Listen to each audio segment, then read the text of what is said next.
I'm Paul Van Ness. I'm the owner of Van Ness Creative Group, which is a film and video production company, and I'm also co-owner of CinemaSalem, which is a movie theater in Salem, Massachusetts. The movie theater in Salem had closed down, and somebody who was a friend just called up and said, did I know anybody who might be interested in opening it up? And I said, I talked to another one of my friends, and we thought, well, that might be a fun thing to do. And so that was about 5.5 years ago, and it has been a really fun thing to do. Really a challenging business right now because, you know, the future of the movie theater is definitely an open question. It used to be that, I mean, literally it used to be that you would put out a movie, a studio would put out a movie, and then the movie theater was the only place you could see it for 6 months, and then you could buy it on VHS, which, as everybody knows, is a really crappy format and doesn't look very good.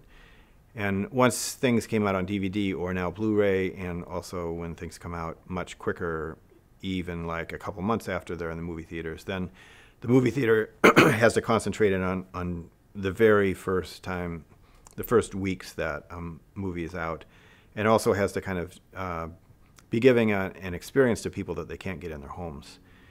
So, but it's a really fun business to be in. It's there is an experience, even I say this, there's an experience that you can have watching a movie theater with a lot of other people in the dark that's completely different from the experience you have watching it at home, and that I think has to do with really just taking you out of your world and into whatever the world is that the director and writers and actors are presenting to you. It's the sort of thing that like transforms your life briefly. It's the sort of thing if you go to a movie on Friday night and then you come into work on Monday morning and somebody says, did you do anything over the weekend?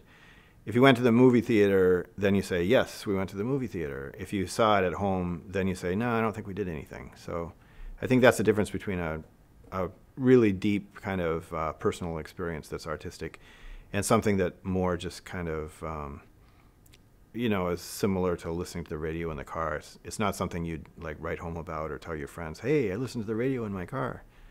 It's really important that you love what you're doing and that you're committed to growing in doing that. The other side of that is that in this kind of artistic field, there are ways to like grow into new areas and to find new inspiration all the time, which means that you're always kind of loving what you're doing.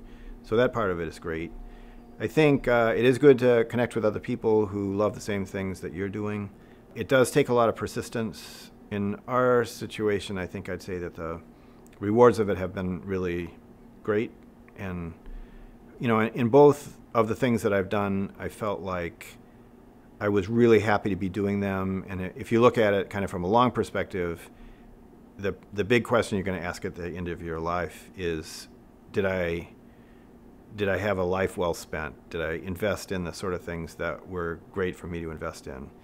And in terms of vocation, the things that I've done, I feel like, yes, I could answer yes to those questions.